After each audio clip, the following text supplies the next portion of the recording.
తో phone call తర్వాత కింజరాపు అప్పన్న చిక్కుల్లో పడ్డారు. పాత కేసులో సంతబొమ్మాళి పోలీసులు ఆయన్ని అరెస్టు చేశారు. చెట్లు తాండ్రలో కుటుంబ కలహాల నేపథ్యంలో గతంలో కింజారపు అప్పన్నపై ఎఫ్ఐఆర్ నమోదైంది. ఓ పంచాయతీకి సంబంధించిన కేసులో ఫోన్లో బెదిరించినట్లు అప్పన్నపై ఆరోపణలున్నాయి. రామారావు ఫిర్యాదుతో అప్పన్నపై సెక్షన్ 307 కింద కేసు నమోదు చేశారు. నరసన్నపేట సబ్ జైలుకు కింజరాపు అప్పన్నను పోలీసులు తరలించారు.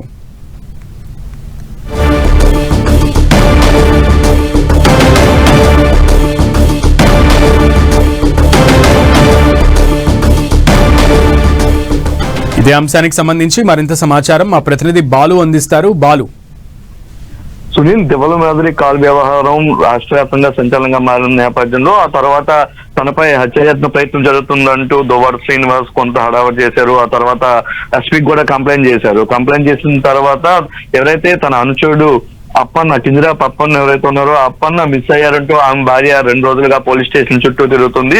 నిన్న ఆచూకీ లేదు, 3 రోజుల నుంచి మిస్ అయ్యారంటూ నిన్న ఎస్పీకి కూడా ఆమె కంప్లైంట్ చేసిన పరిస్థితి. అయితే దీనిపై విచారణ చేస్తామని పోలీసులు చేస్తామన్నారు. మరోవైపు ఏదైతే గతంలో జూలై 30న సంబంధించి సంబంధించి తెక్కల నియోజకవర్గంలో చెట్లతాకు సంబంధించి ఒక కుటుంబ వివాదం సంబంధంలో నమోదైన కేసు నేపథ్యంలో దానికి డిసెంబర్ 31న మరోసారి ఎవరైతే కేసు పెట్టారో ఆ వ్యక్తిని బెదిరించాడు అప్పన్న అనే ఆరోపణతో అతన్ని అరెస్ట్ చేసి రిమాండ్ చేసినట్టుగా మనకు ప్రస్తుతం తెలుస్తుంది. ప్రస్తుతం అప్పన్న అయితే నర్సన్నపేట సబ్ జైలుకి అయితే తరలించినట్టుగా అయితే మనకి సమాచారం అందుతుంది. అయితే ఓవరాల్ గా ట్విస్టుల మీద ట్విస్టులు జరుగుతున్నాయి. ఏదైతే దివ్వాల మాదిరి కాల్ డేటా నుంచి బయటకు వచ్చిన తర్వాత అటు దువ్వాడ శ్రీనివాస్ కొంత హడావుడి చేశారు. ఏదైతే కింజరాపు సోదరులు కానీ అటు ధర్మాన్ సోదరులు కానీ తనపై ఒక స్కెచ్ వేస్తున్నారు, తను చేస్తున్నారు అంటూ కూడా చేయడం జరిగింది. ఈ నేపథ్యంలో ఎవరైతే కాల్ చేసి చెప్పారని చెప్తున్న ఈ సోషల్ మీడియాలో వైరల్ గా మన అప్పన్న అయితే ఇప్పుడు చిక్కుల్లోనే పడ్డారని చెప్పుకోవచ్చు. ఇప్పుడు